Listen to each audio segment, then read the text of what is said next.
Maka ada istilah menyatakan mutu qablaan tamutu, matilah kau sebelum sekarang ini. Matikan hatimu dengan selain Allah, hidupkan hatimu bersama Allah. Itu tujuannya bertarekat. Kalau udah begini ada, udah anda usah khawatir mau meninggal ditalkin mudah. Dalam kubur pun insya Allah lapang kubur kita. Ya, dalam kubur Nabi menyatakan la wahsyatun min ahli la ilaha illallah fi kuburihim wala fi nusyurihim. Ahli la ilaha illallah itu takkan susah dalam kubur mereka dan takkan susah pada hari kebangkitan. Ya, meninggal husnul khatimah, dalam kubur aman, pada mahsyar aman. Nah, cuma ditanyakan tadi, apakah orang kembali dalam bertarekat sekarang? Kembali kepada Allah. Di mana Allah? Dirasakan dengan hati, tidak jauh dia. Ya, tidak jauh Allah itu. Cuma masalahnya hati kotor. Kalau hati bersih ada Allah. Allah kan dah janji, langit bumi tak bisa menempati aku, hancur. Yang bisa menempati aku qalbun mukmin, hati orang mukmin. Maka qalbun itu dibersihkan. Qalbun mukmin itu rumahnya Allah. Makanya orang mukmin tak susah. Mana nak susah, Pak? Siapa nak susah? Sudah bersama Allah. Ayo. Kalau kita bersama selain Allah susah. Tetap susah kita. Saya sampaikan, masalah kecil susah, masalah besar lebih lagi. Tapi kalau ada Allah bersama kita, insya Allah masalah kecil ke masalah besar dibantu sama Allah, selesai.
Kajian kita, mudzakarah kita, panduan kitab Miftahus Sudur. Ya, subuh ini kita bicara mengulang kembali mengenai talqin, ya, talqinnya Rasulullah sallallahu alaihi wasallam kepada para sahabat radhiyallahu anhum. Jadi talqin ini para jamaah sekalian bukan dibuat-buat, ya, bahwasanya ini memang ada trik cara, ya, dari Nabi sallallahu alaihi wasallam. Jadi kalau orang tak paham kenapa talqin masih hidup, kita belum mau meninggal. Jadi talqin bukan akan mau meninggal, salah besar dia. Talqin mau meninggal itu udah akhir tuh, penentuan. Tergantung bagaimana kita hidup. Kalau kita hidup sekarang ditalqin, kita amalkan, insya Allah nanti mau meninggal ditalqin mudah. Nah, ini ngamalkan tak pernah, tauhid tak kuat, mau ditalkin menjelang ajal. Wallahu alam. Mudah-mudahan ya dapat rahmat Allah. Kita doakan, tapi kita khawatir juga kalau sesuatu yang belum ditanam dalam hati dan tidak diamalkan, sulit. Maka talqin ada 3 macam. Talqin waktu hidup sekarang, yang kedua talqin menjelang ajal, yang ketiga talqin dalam kubur. 3 macam talqin. Nah, talqin menjelang ajal, talqin dalam kubur, itu insya Allah akan mudah kalau ditalqin sekarang. Ya. Makanya pintu tarekat tidak boleh tidak, dia harus ada pintu talqin dan baiat. Nah, penanaman bibit. Kalau bibit tak ditanam, kan susah mau numbuhkannya. Rajinlah kita menyiram, tapi tak ada bibit, gimana? Ada bibit tapi tak disiram, lambat juga tumbuhnya, khawatir malah tak tumbuh. Setelah ditanam bibit, disemai, disiram. Setelah ditalqin, amalkan, baru ditumbuh. Ya, itu sekali-kali saya sampaikan jamaah. Jadi setelah ditalqin itu ya amalkan. Ya. Nah, kita lihat di sini wa kana Nabi sallallahu alaihi wasallam, adanya Rasulullah sallallahu alaihi wasallam yuqallinu hadhihi al-kalimati thayyibah, menalkinkan kalimat thayyibah ini, kalimat la ilaha illallah, lis sahabati radhiyallahu anhum, kepada sahabatnya. Jadi Nabi menalkin sahabat, makanya ulama ikut, ulama-ulama tasawuf ikut, karena ini luar biasa. Bibit diambil dari bibit unggul. Jangan bibit yang tak bagus, tak tumbuh dia. Artinya ambillah kalimat ini dari orang yang sudah mengenal Allah. Sahabat ngambil bibit dari siapa? Dari Rasulullah. Itu bibit yang terbaik di dunia ini. Jadi kalau ngambil amalan dari Nabi, itu bibit yang terbaik. Sahabat dapat, kemudian sahabat menanamkan lagi bibitnya kepada ke bawah, tabi'in, tabi'ut tabi'in, terus sampai kepada guru-guru kita, dan sampailah kepada kita ini. Ditanam bibit tersebut. Kalau perlu saya ulangi lagi ini ya, biar tidak ragu lagi. Jadi kalau ada orang bertanya, gimana ngamalkan tarekat? Harus lewat pintu talqin. Kalau tak lewat pintu talqin, tak jadi dia. Ya. Kita lihat di sini, adakah dasarnya? Saya ulang lagi ini ya. Nah, itu sahabat bernama Syaddad bin Aus, ya, radhiyallahu an, berkata, kunna indan Nabi sallallahu alaihi wasallam, kami bersama Nabi. Ini hadis riwayat Imam Ahmad dan Imam Tabrani. Ini hadis hasan, bukan hadis dhaif. Ya, hadis. Jadi hukum itu dua, hadis sahih dengan hadis hasan. Ya, hadis dhaif boleh pakai untuk fadail, keutamaan. Nah, kami bersama Nabi, kata Syaddad bin Aus, faqala Nabi sallallahu alaihi wasallam, Nabi berkata, Nabi berkata kepada kami, hal fikum gharib, yakni min ahli kitab, ada ndak orang asing di antara kalian nih, yaitu ahli kitab, kalau ndak Yahudi, Nasrani, ada ndak mereka di sini? Nah, kata sahabat bilang, ya, kata sahabat, faqultu la, tidak ada ya Rasulullah. Nah, sebenarnya ini jalan khusus. Kalau seandainya mengajarkan Islam, Nasrani ke, Yahudi ke, kafir Quraisy ke, yang tak punya agama ke, diajarkan tentang Islam, berarti di sini khusus. Ya, ini jalan yang khusus. Tidak ada ya Rasulullah. Fa'amara bighalqil bab, maka kami, kata sahabat, diperintahkan suruh tutup pintu. Tutup pintu, kata Nabi, tutup. Berarti kan khusus nih, bukan dakwah syariat. Ini dinamakan tarekat, jalan khusus membersihkan diri untuk dekat kepada Allah Subhanahu wa taala. Wa qala, setelah pintu ditutup, Nabi pun bilang sama sahabat, irfa'u aydiyakum, angkat tangan kalian. Nah, ini tidak disebutkan bagaimana cara mengangkat tangan. Apakah begini? Apakah begini? Ya, apakah begini? Wallahu alam. Yang jelas Nabi bilang angkat tangan kalian. Nah, ini kan seperti sumpah jadinya. Ya, ikrar berarti. Nah, wa qulu, dan ucapkan, angkat tangan kalian dan ucapkanlah bersama-sama. Wa qulu, jamak tu, ayo semuanya bersama-sama, la ilaha illallah. Itu penanaman kalimat. Tu Nabi menalkin. Kan? Kalau kita menalkin pakai bismillah, puji Allah, selawat Nabi. Kok Nabi langsung? Apa kena selawat yang orangnya langsung menalkin? Kalau kita salawat dulu, puji Allah dulu, baru talqin. Itu adab-adabnya. Ucapkan la ilaha illallah. Sahabat pun bersamaan mengucapkan la ilaha illallah. Dalam hadis yang lain, thalatha marat, 3 kali. Maka penalkinan 3 kali. Thumma qal, setelah sahabat mengucapkan bersama, Nabi pun bilang, apa kata Nabi? Alhamdulillah, segala puji bagi Allah. Allahumma ba'athani bihadhil kalimat. Ya Allah, doa Nabi. Makanya setelah talqin doa, ya Allah, kau utus aku dengan kalimat ini, kalimat la ilaha illallah. Berarti sebab Nabi diutus apa? Tauhid.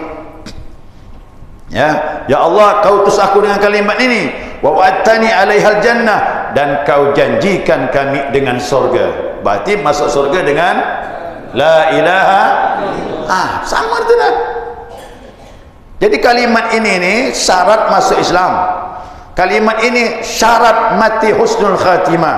Kalimat ini syarat masuk surga. Terus dikatakan ini kalimat pendek tapi kalimat pamungkas nih. Ya, makanya belajar tauhid.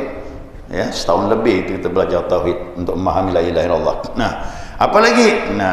Wa innaka la tukhliful mi'ad, sesungguhnya kau tak mengingkari janji. Nabi bilang begitu. Doa Nabi singkat ya. Ya Allah, dengan kalimat ini kau utus aku. Dengan kalimat ini ya Allah kau janjikan surga. Dengan kalimat ini ya Allah kau tidak akan mengingkari janji. Kemudian selesai doa, singkat doa Nabi. Thumma qal, kemudian Nabi ngomong sama sahabat, udah berdoa sama Allah, Nabi bilang dengan sahabat, absyiru fa inna Allah azza wa jalla qad ghafara lakum. Gembiralah kalian, kata Nabi sekarang, sungguh sekarang kalian telah diampuni oleh Allah Subhanahu wa taala. Berarti jamaah ditalkin tu dosa dah gugur. Belum ngamal gitu. Ya, belum ngamalkan. Inilah dasarnya. Ini hadis riwayat Imam Ahmad dan Tabrani dari sahabat bernama Syaddad bin Aus. Ini dasarnya tarekat. Jadi tarekat tidak main-main. Cumanya petunjuk dari Nabi SAW. Maka ditalkin dan baiat, janji untuk mengamalkan. InsyaAllah jamaah ngamalkan, ditalkin. Tujuannya apa? Pertama, Nabi mentalkin sahabat secara berjamaah, tujuannya tasfiyati qulubihim, untuk menjernihkan hati. Ini dia kuncinya di sini, menjernihkan hati, qalbun. Yang kedua, wa tazkiyati nufusihim, untuk membersihkan roh jiwa kita. Ingat, jasad, hati, roh. Ini yang mau dibersihkan, ini 3: tubuh, hati, roh. Kau berbuat dosa, minta ampun sama Allah. Dosa mata, dosa hidung, dosa mulut, kuping, tangan, fikiran, kaki, maaf, kemaluan, perut, makan yang haram dan sebagainya. Dibersihkan. Kemudian baru naik ke hati. Hati dibersihkan, ditalkin. Dihantam dengan zikir. Bukan hati lagi, roh pun bersih. Kalau roh sudah bersih, masuk lagi tingkatan yang ketiga. Maksudnya tu, wattisalihim ila hadratil ilahiyah, dia akan masuk hadirat Allah. Baru ada rasa Allah tu ada. Di mana Allah tu? Roh kita bersihkan saja. Kalau roh bersih, ada Allah bersama kita. Kerana roh kita dari mana? Wa nafakhtu min ruhi, aku ciptakan Adam. Wa idza sawaituhum, aku ciptakan begitu sempurna. Wa nafakhtu min ruhi, aku tiupkan Adam dari rohku. berarti pada roh kita ada potensi ketuhanan, cuman dia tak muncul, tak ada rasa. Apa sebab? Ditutup dengan perbuatan kita, dosa-dosa kita, hawa nafsu. Nah sekarang bertarekat, bersihkan tubuh, naik lagi bersihkan hati, naik lagi bersihkan roh, baru ada Allah bersama kita insya-Allah. Ya, ini rahasianya tarekat tu. Makanya bagi saya tarekat tu wajib. Kalau tidak, salah jalan kita kembali kepada Allah. Ayo, mau siap jamaah, kembali kita kotor. Ya, datang bersih, kembali harus bersih. Jangan datang bersih kembali kotor. Nauzubillah. Makanya alhamdulillah petunjuk Allah datang. Saya belajar, ketemu jalan tariqah ini. Inilah yang paling ampuh jalan untuk kembali. Sekarang kita kembali kepada Allah, apa lagi meninggal? Sekarang kita ditalkin, apalagi meninggal. Keluar kalimat ini. Ya, insyaallah mudah-mudahan semuanya meninggal husnul khatimah. Kalau ini sudah kita dapatkan, maka hidup kita bahagia. Maka dikatakan wasa'adatil qudsiyah. Inilah dia kegembiraan, kebahagiaan yang suci yang datang dari Allah. Baru boleh bilang bahagia. Nah, kok apa yang kita miliki tak jamin, malah susah kita. Tapi kalau dekat sama Allah, hati kita sudah bersih, roh kita sudah suci, terasa Allah dekat, baru bahagia hidup kita.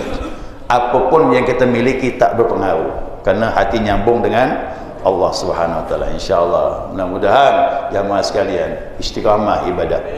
Ya, istiqamah. Ini sudah masuk bulan Syaban. Ya, tak lama lagi masuk bulan Ramadan. Jadi Syaban, Ramadan perbanyak ibadah. Zikir jangan lupa. Disambil-sambilkan tambah dengan salawat dan lain sebagainya.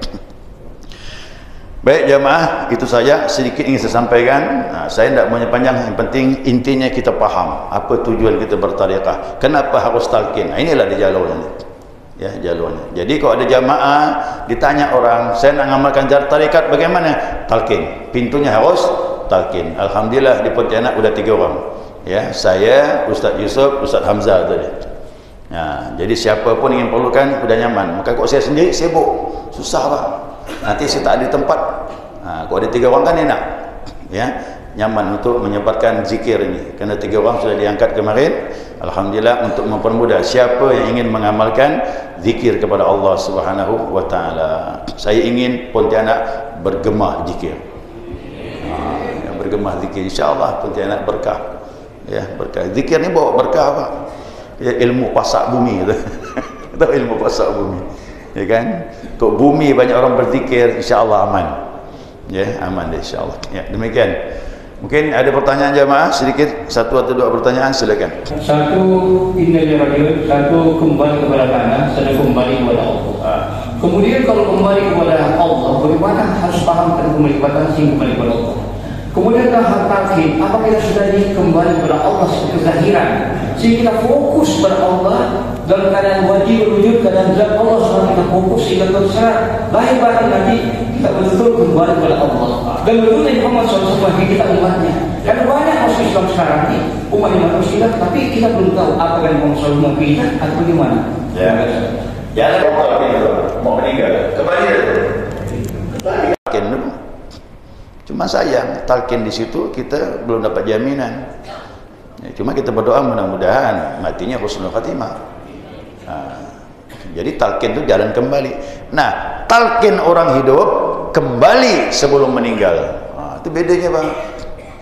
Orang bertarekat ini ditalqin sebelum meninggal. Jadi sudah kembali sebelum kembali. Maka ada istilah menyatakan mutu qablaan tamutu, matilah kau sebelum sekarang ini.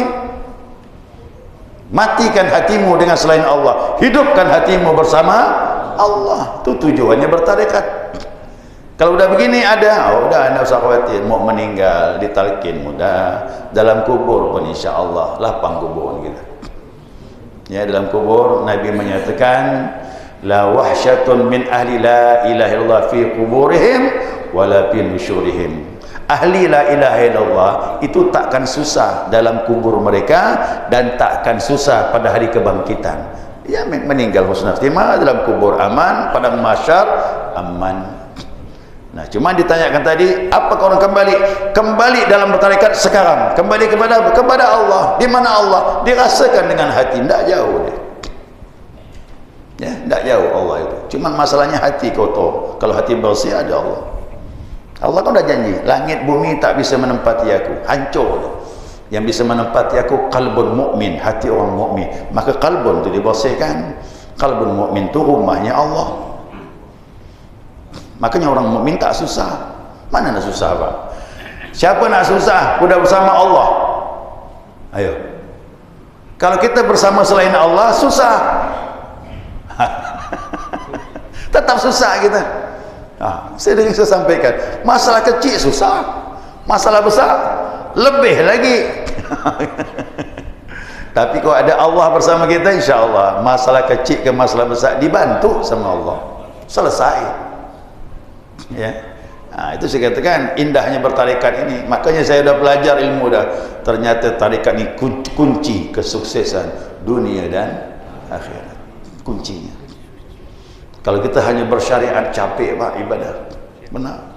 Salat terpaksa. Masuk Ramadan dah bayangkan dah tak makan tak minum. Mau zakat berat sayang dengan harta. Mau pergi haji mulai ngitung-ngitung. Benar.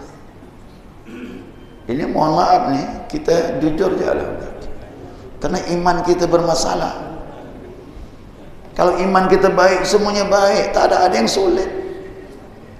Ya, makanya hebatnya orang bertarekat itu, dia bisa apapun dia lakukan di jalan Allah Subhanahu Wa Taala. Ya, jadi kita mengukur diri lah udah. Siapa mengukur diri Pak? Dulu ibadah, waduh, masuk azan, azan lagi. Benar lah. Ini udah kita lalui semua itu. Ya. Mau bersedekah, mikir-mikir masa. Oh, berapa keluar ni? Berkurang simpanan. Gimana? Mau meninggal macam ni? Mau meninggal macam ni? Allah bilang, la in syakartum la azidannakum. Kalau kau bersyukur, aku tambah. Bersyukur tu, alhamdulillah. Dalam hati, datang dari Allah, tangan keluarkan bantu hamba-hamba Allah yang susah, tu bersyukur. Wa in kafartum, jika kau ingkar tak mau begitu kata Allah, inna adzabi lasyadid. Ada macam mana? Rugi lagi kita ini. Jadi memang olahnya sini dia Pak. Olahnya di hati ini. Kalau hati benar, iman baik, semua jadi baik. Itu saja. Bismillahirrahmanirrahim. Assalamualaikum warahmatullahi wabarakatuh. Jadi sebenarnya pertanyaan mau kami ajukan pada waktu Abuja datang Pak Ustaz. Setiap kali dia menyampaikan tausiah kemarin, tidak ada kesempatan untuk melakukan pertanyaan tanya jawab. Beliau mengatakan bahwa apa yang kita miliki ini merupakan pinjaman dari Allah Subhanahu Wa Taala, dan ini harus dikembalikan sebelum kita meninggal dunia.